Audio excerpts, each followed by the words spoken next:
This is Microsoft Flight Simulator 2024. We're here on Xbox Series X. Be sure to like the video. Subscribing is great as well. That's right, we're back for a new Flight Simulator experience. And think of this as more of an early showcase of the game, talking about the technical elements of it, and giving you a little taste of just what Flight Sim has to offer. And you know what's really cool is that at any point, you can get out and you can walk around anywhere in the world. The entire world. At any point, at any time, in any weather, with any sort of weird condition, the world is now available to you through Flight Sim. And hopefully I can get back in my plane and enjoy the magic. And I can. Okay, so Microsoft Flight Simulator, bit of a rough launch, bit of a disappointment launch, but here we are, finally enjoying the game after many, many hours of waiting. And I gotta tell you, I am so excited because my plane is flying off into the distance. And I can't wait to showcase this game, I can't wait to do tours on this game, and I can't wait to talk about this game. Flight Sim is a true pleasure, and, well, Flight Sim 2020 was fantastic, and I can't wait to dive in fully into Flight Sim 2024 and showcase everything that this miraculous experience has to offer.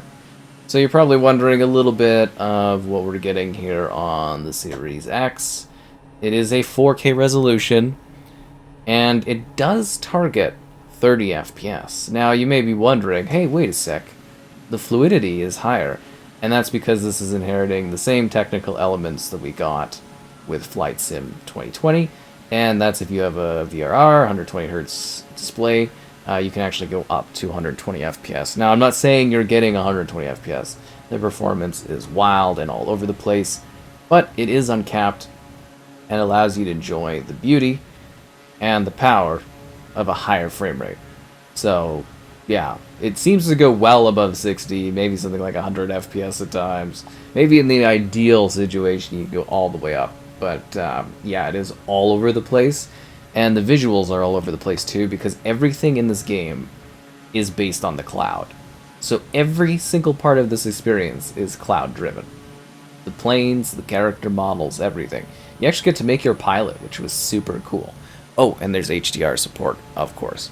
And then support for a wide range of different peripherals that you can use with the Flight Simulator experience. So it's basically the exact same experience. Oh, I accidentally stopped paying attention for a sec. That's not good. That's not good at all. I crashed. And the safety crashing features are a little annoying. I liked crashing back in the day, but there's probably a setting for that. Again, we're just diving in and finally showcasing this. So, yeah, Flight Sim for me is a true pleasure. I genuinely just love this game. You can play it with some assisted styles, semi-assisted. There's lots of choices. It's something like I literally was doing Flight Sim tour videos of different areas and showcasing and talking about it, and I loved it. And yeah, this game to me is just such a pleasure. I love showcasing it. I love talking about it. And it does seem like this basically, which what I was getting to, is the exact same as Flight Sim 2020. It's just they've basically taken those foundations and they've bumped up the fidelity, the realism of the world, the way the world is scanned, and kind of just enhanced the realism. And again, you can get out and you can walk anywhere. Really slowly, at least it seems. Like I tried sprinting and you still move pretty slow, but again, day one jitters, we're still getting used to everything like that. And I tried to pick a plane that might be good for like kind of sightseeing, as it's not super fast, but you've got things like jets, you've got other stuff. All of your content that you kind of bought all seems to be sort of missing. So they're supposed to be adding that all in. And yeah, here is the city of Calgary. This is where I live. This is where I do my walks. This is where I do my nature walks. Eventually I will have streams and showcases talking about this experience. where I go, what I do, and kind of compare those to the photos you might have seen on the channel, since this is a nature photos channel. Over there, the Rocky Mountains, Banff, Canmore, everything like that, British Columbia. This is in Alberta. And yeah, we did get one of the scans. So one thing I did notice is this game is heavily still using the scan technology. So Canada got scans a couple years into Flight Sim, which helped a lot for the realism of the environment. This is a September day because it's now snowing where I live, and this is the Glenmore Reservoir. But you'll notice outside in the backdrop how it's all like kind of green, and it is kind of green, right? In terms of the photometry, like it is a place that it's green and it goes all the way to the mountains, but you can really tell where they've done actual scans and where they have not done scans. It just makes it look a lot worse. It's still beautiful, and again, you can fly across the entire world. All of it. And you can see creatures and stuff too. They've got the animals. I think they buy them off of Planet Zoo or something like that. But yeah, like you literally can fly across the entire world. It seems a little less impressive now that it's been years that we've had Flight Sim 2020. I can't believe we're on 24. I don't know why they don't call it Flight Sim 2025, considering that's what all the sports games do. But, you get what you get. But anyways, you can really tell when they do have scanned areas, just how, scarily accurate it actually can be. It's not perfect, but it is, to me, a big increase over what we had. And I do believe some of this is also going to be based on internet speed. So for context there, 130 megabits download, 30 megabits upload, in case that does factor into things. And we also may have still, I literally, the day one launch of this was an absolute nightmare. So I still might not actually be getting the full, I guess you would say, quality experience that I necessarily should be, because it could be having some level of, technical problems still. So just keep that in mind. If you see anything kind of loading weird or looking weird, that could be part of the situation. But yeah, we still have, the blocky sort of setups. It's still, this is definitely just Flight Sim 2020. They've just, kind of bumped it up a bit. It is impressive and it is improved, but it is also just literally that. Which is fine. That's what I expected them to do, was kind of build it off the backbone of that. I was almost expecting it to look better. It's clean, it's sharp, it looks great. And it definitely, again, does look improved over Flight Sim, 2020. But, at the same time, yeah, I don't know. I was expecting it to be pushed a little further. There's Fish Creek. I go walk around there all the time. And that area is pretty well done. Let's see. So that's the big area there where there's the cutoff and there's the hill. I'm just trying to really get an idea of the location. I was kind of flying around Calgary because I wanted to, get an idea of how the city looked. And, again, it is really, really quite accurate. I actually go to that parking lot over there, and I park there and I walk along that way. I've done an IRL stream there, too. But yeah, you can still see blockiness on objects and stuff, and it still doesn't render perfectly, even though they have exact image scans of this area, right? There's Sukomi. I'll walk along there. There's a waterfall kind of thing. There's a cove over there. So this is genuinely impressive. In this area, I've done an IRL stream. Oh, they don't have the bridge finished, unless the bridge just isn't rendered. So this must be using maps that are a few years old then. Yeah, because they have finished. There's a bridge there now. Or it's just not rendering it properly. And yeah, this area, this all has houses now, and yeah, they've done a lot more building here. So it looks like it's still... Oh, wow, these houses aren't even here. This must be this has got to be at least a few years old, this scan. That is fascinating. Because these houses have been here for quite a while. So that's interesting. They're using quite outdated stuff. Oh, yeah, no, what is this neighborhood called? Oh, this is that one neighborhood, and it's actually a lot more built than this. It is our big new hospital. But it actually does a really good job on some of the more, odd geometry. Like this neighborhood, this one is all like, well, it's not like all done, but it's a lot more built up in terms of actually having like uh, housing and stuff like that. I'm trying to open up my phone so I can actually kind of look on the maps here and kind of get an idea of it. Yeah, it's called Seton, and this is Arbor Lake, and then that's Mahogany. Oh yeah, no, they don't even have the food places built up for Mahogany. Oh, this must be really old scans. Oh no, there's part of it. Okay, but they're missing. There's like a big kind of car wash and everything there. Yeah, there's houses all in that section basically now. But there's Mahogany, which is a place I always talk about. I love going for walks and eat there, and then I walk along the outside road here. So this is like, again, comparing it to Flight Sim 2020, which is our previous version. I think the fidelity here is a lot better. I think the scans of the houses are a lot better when they actually do the scan areas. Like when you get out there into the big open world, it's like really, really kind of like random.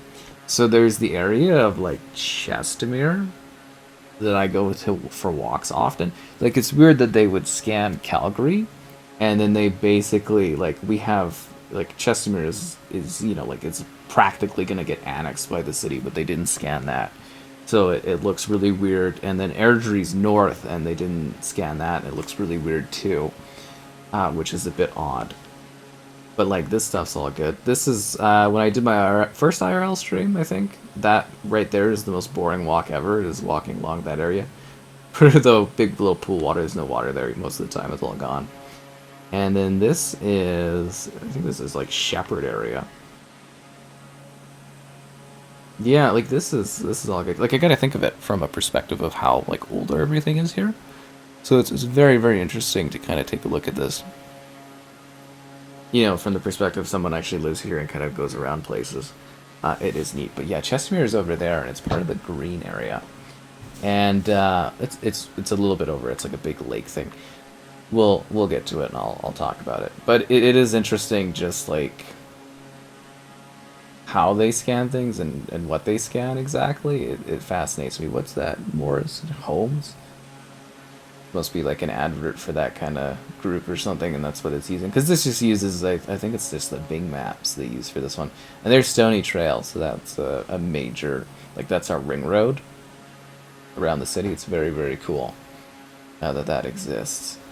So we're getting a little further down. You know, you actually forget how big of an area the city of Calgary is. It's absolutely massive. But like, look at the draw distance. You can see the mountains, which you should. But like, you can see all the little buildings like way, way further down. It's miraculous. Again, a little less impressive because, you know, I've been playing Flight Sim for years now, right? Like, I've been doing streams and videos of Flight Sim for years, which I will always wonder why Xbox didn't invite me to do any like early preview stuff for Flight Sim, considering I'm such a big fan of it and I've done so much content for it. Mind-blowing. So I named this pond here Goose Landing on Google Maps, and it was accepted. So this is now Goose Landing Pond. Yeah, that's Goose Landing right there. You know, if you claim it and name it, who's to say otherwise? So this is the road that leads to Chestermere, which is that body of water you can kind of see forming over there. And that's what I kind of wanted to talk about, was elements of stuff that's not like photo scanned, and we're going to be leaving out here. Like, this is all very, very accurate. Like, this neighborhood, that's all actually built now. And yeah, so these are quite outdated maps that they're using for the scans of this place. I guess they're going to have to update things. So a big part of the Flight Sim 2024 experience is that, like, instead of downloading like hundreds of gigabytes, the file size is really small and everything's just streamlined. So we should get, as they do New World, pictures and updates. It should automatically just be part of that experience, and you won't have to sit there and download like Canada and waste all your data. Yeah, so this is where it's sort of pictured and stuff like that. Like, this is a new neighborhood too. A lot more of this has been built. But as you can see, it's like the quality of the setup for like houses and things is just, it really, really quite goes downhill in terms of things. Like, this actually is Chestermere for sure. Like, this is the area. But like, the way it looks compared to actually scanned areas is quite a big difference. But I'm like look how close that is to Calgary, and you think they would have just, you know, kind of just did surrounding area because it's so close. And like the scans, they're not bad, but you can really tell also like the way that it handles water splotches and stuff like that, and it's just a lot less effective. So this is Chestermere. I go here all the time, and like, you know, it gets you the outline of buildings and things, and it's the general structuring of it, but it does definitely seem to struggle a lot more in actually capturing this. So I go for walks here all the time. I've done an IRL stream along there. Yeah, it does barely captures the buildings over there as well. Anyways, so it's like, it's not bad. Like, honestly, for a place, like, if you're not properly scanned, it's not bad. But it's not going to be fully authentic, and it's, well, which, I mean, duh. But you get what I mean. It's just like the texturing and stuff. It struggles a lot more if it doesn't have proper, like, photo to, like, really draw from. If you get what I mean, if it doesn't have the proper actual stuff, it just kind of, it makes things up, which makes sense, because it's, you know, that's the kind of thing of it. But, like, when I'm comparing it to Flight Sim 2020, I'm just sort of, like, it feels like an incremental improvement, as opposed to, like, a mind-blowing upgrade like we've been seeing for other, like, stuff. And I know you could do jobs in that, which is really, really cool, and that's how they're kind of selling this as the next Flight Sim, but, like, I'm not really, at this point, kind of, like, oh my god, it's a completely new game that revolutionizes everything compared to what it was before. It still kind of makes Flight Sim 2020 look impressive, because this is really just leaning on that tech, essentially, almost completely. And yeah, it just kind of feels like an extra upgrade. Like, this is still amazing. Like, you can fly anywhere in the world. Like, we've spent a full video's worth of time flying just where I live, just in the city I live, right? And, like, I could take you and I could go send to the mountains, and I could have crazy puffy clouds, I can have storms, I can have, like, it's real world weather, real world traffic is supposed to be present, real world flights, so you can follow actual flight patterns. You know, that's all supposed to be showcased here when you're playing this game.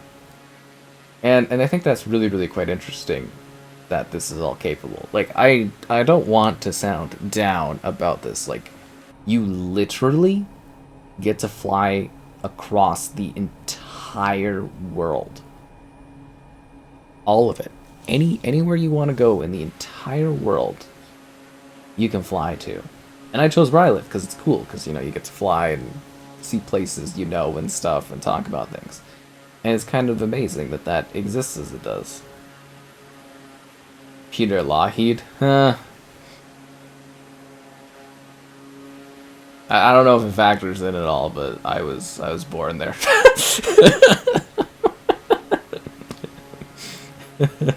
That's Sunridge Mall.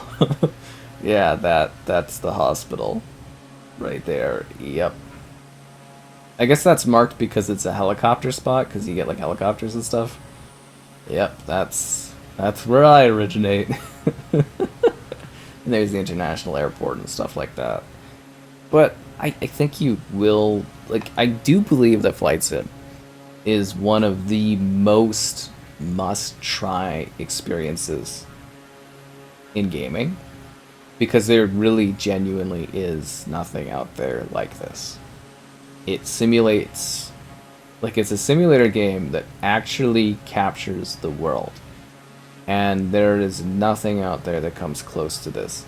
It's not perfect, but it's getting better, and I can't wait to actually see where this goes long term, because this is like a humble origin for something that I'm sure over the course of my life will keep coming up with various iterations, and I'm sure at some point we'll get probably near perfection. And it's just kind of going to be really cool to see the evolutionary steps along the way, because this is a lot better. And I know the performance is kind of like, but it was really cool to kind of jump in and give a quick showcase of this, because I think the density of this is absolutely phenomenal. Like, look at how many buildings there are, like how many houses are captured. It's just really, like, so many trees, so many plants, so many bodies of water. There's Nose Hill over there. I've done an IRL stream on that place too. And yeah, I hope you enjoyed kind of this early showcase of Flight Sim. That's again what it is. It's more time crunching than anything. And had it worked properly, I would have had probably a lot more time put into it. But I can't wait to see it. The sky is calling.